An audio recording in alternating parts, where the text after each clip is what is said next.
Assalamualaikum warahmatullahi wabarakatuh.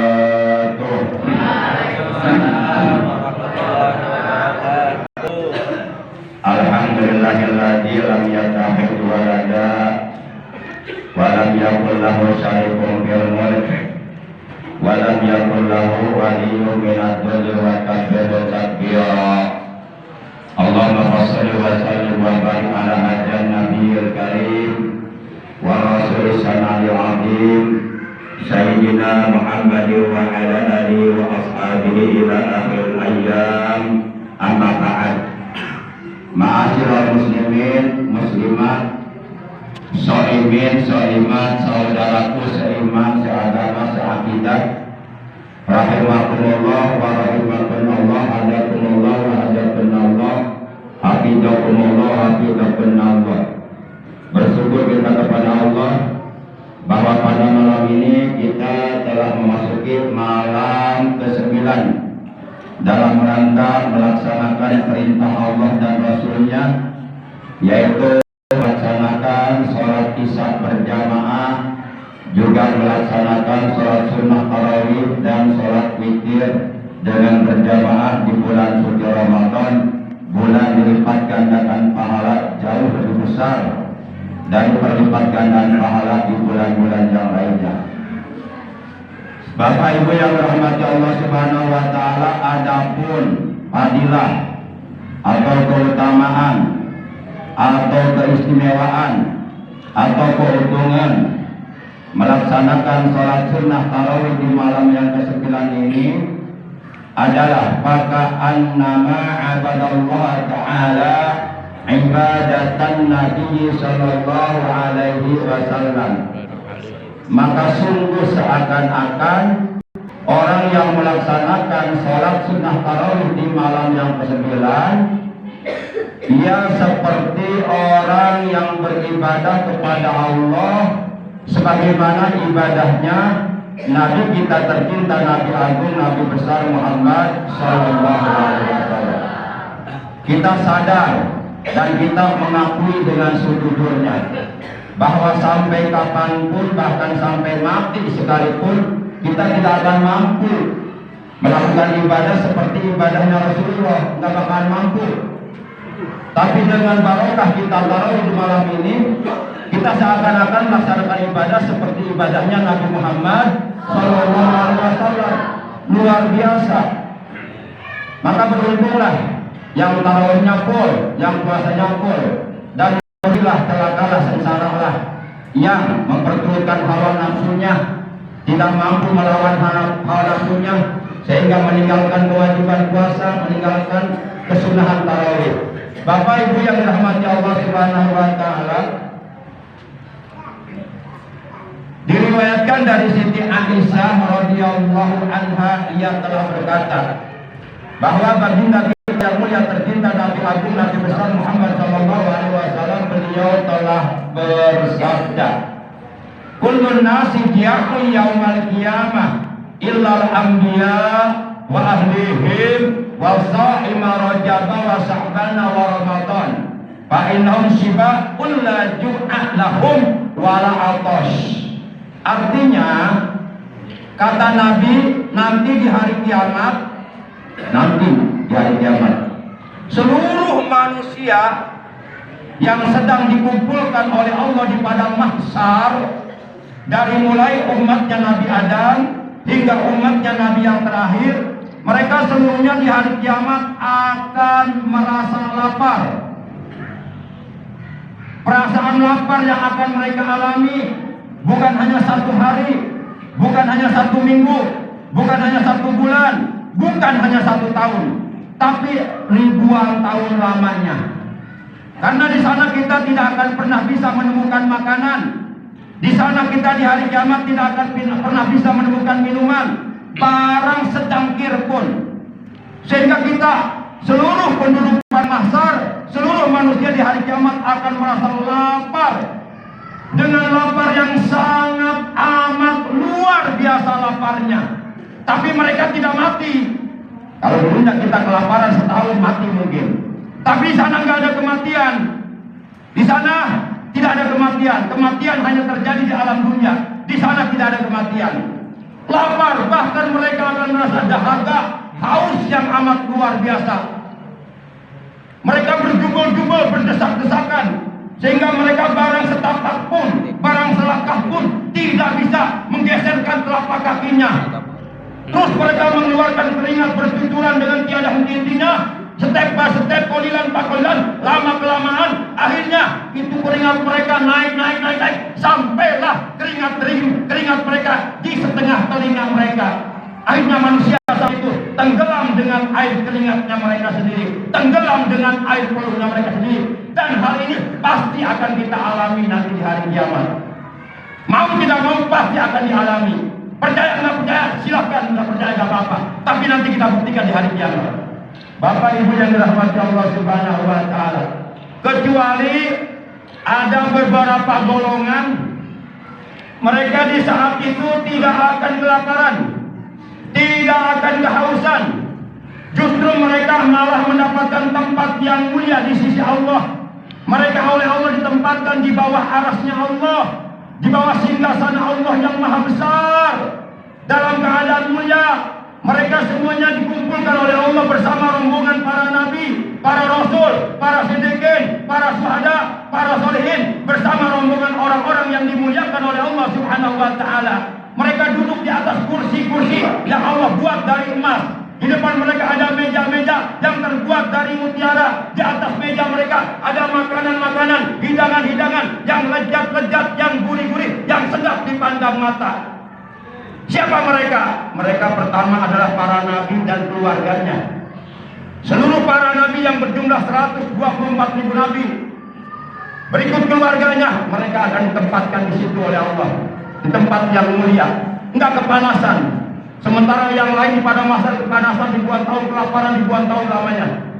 Yang kedua, umat Nabi Muhammad SAW yang melaksanakan puasa sunnah di bulan Rajab, puasa sunnah di bulan Sya'ban, dan yang melaksanakan kewajiban puasa di bulan suci Ramadan. Itulah beberapa golongan yang di hari kiamat nanti tidak akan lapar, tidak akan haus. Mereka dimuliakan oleh Allah. Mereka dihidangkan kepada mereka makanan minuman yang lezat, yang berasal dari surga, yang dikirim oleh para bidadari yang cantik jelita bermata jeli. Kira-kira kita nanti pengen seperti itu enggak? Kira-kira nanti kita di hari kiamat pengen kepanasan, kelaparan, apa pengen dikumpulkan bersama para nabi? Pilihan Anda, pilihan orang cerdas. Nah, kalau begitu solusinya, yuk kita jalankan kewajiban puasa Ramadan. Mendingan kita lapar sekarang di dunia dari subuh sampai maghrib. Setelah subuh maghrib kita bisa makan apapun boleh. Puasa lagi dari subuh sampai maghrib. Makanlah, sahurlah. Besok puasa lagi dari subuh sampai maghrib. Makanlah, sahurlah. Begitu terus, mendingan begitu daripada nanti di hari kiamat lapar ribuan tahun gara-gara meninggalkan kewajiban puasa. Nauzubillah min. Orang yang cerdas akal pikirannya pasti memilih lapar di dunia dari subuh sampai maghrib daripada enggak puasa, memperdulikan hawa nafsu, laparnya di hari kiamat ribuan tahun. Nauzubillah min. Makanya yang enggak puasa sebenarnya itu enggak cerdas sebenarnya. Blow on sebenarnya. Siapa yang bilang? Gua yang bilang. Lu mana? Ayo. Lu yang sama gua.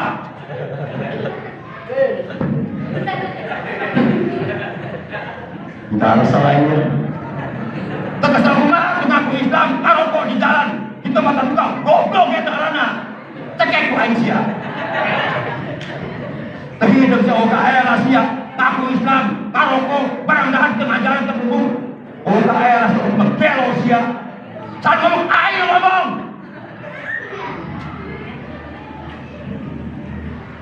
Bapak Ibu, eta ngomong hodam siburi, dan siburi asli, hodam eta datang. Bapak Ibu yang dirahmati Allah Subhanahu wa taala. Yang terakhir, karena puasa Ramadan ini termasuk sendi dasar agama Islam yang paling mendasar, yang sama sekali tidak boleh ditinggalkan, kecuali kalau kita sudah pikun, kecuali kalau kita sudah gila, kecuali kalau kita sakit parah, baru dibolehkan untuk tidak berpuasa. Dan bagi yang pikun tidak usah qada, wajib bayar fidyah. Bagi yang sakit parah wajib qada. Dan apabila seorang ibu yang menyusui dia tidak puasa karena mengkhawatirkan dirinya juga mengkhawatirkan bayinya, maka dia wajib qada dan wajib bayar fidyah. Tentang agama, tanyakan sama saya paham tentang agama. Bapak Ibu yang dirahmati Allah Subhanahu wa taala. Baik. Apabila kewajiban puasa Ramadan ini tinggalkan dengan sengaja karena menentang perintah Allah, ingkar terhadap perintah Allah, maka resikonya dia akan mati dalam keadaan kafir. Naudzubillah min. Mohon maaf, ini bukan kata saya. Ini yang bicara baginda kita yang mulia tercinta, Nabi Agung, Nabi besar Muhammad. Dalam hadis yang diriwayatkan oleh Imam Abu Ya'la dan Imam Ad-Dailami dari sahabat Nabi Ibnu Abbas radhiyallahu taala anhu, ia berkata, anna Rasulullah sallallahu alaihi wasallam bahwasanya Rasulullah sallallahu alaihi wasallam beliau telah bersabda, orang Islam wa qaiduddin salasun man taraka wahidatan minhunna fa huwa kafir wa salatul maktubah. Kemudian syahadatu an la ilaha illallah wa anna Muhammad Rasulullah wa salatul maktubah wa shaumu Ramadan. Sendi dasar agama Islam yang paling mendasar ada 3. Barang siapa yang berani dengan sengaja tanpa adanya alasan yang bisa ditolerir oleh hukum agama, dia berani meninggalkan salah satu dari yang 3 perkara ini, bahwa dia kafir, maka dia akan mati dalam keadaan kafir. Mati tidak membawa iman, berarti mati dalam keadaan kafir. Orang kafir tempatnya di neraka selamanya. Naudzubillah min.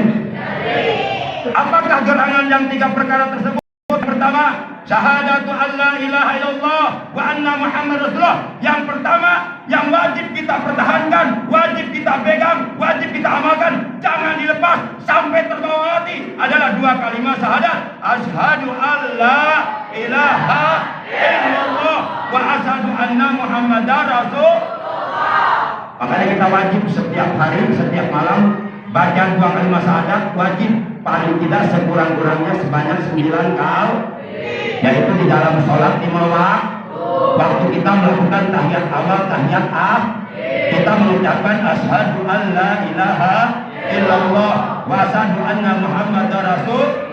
Itu wajib dibaca di dalam tahiyat awal, tahiyat akhir. Kalau nggak dibaca sholatnya nggak sah. Wajib.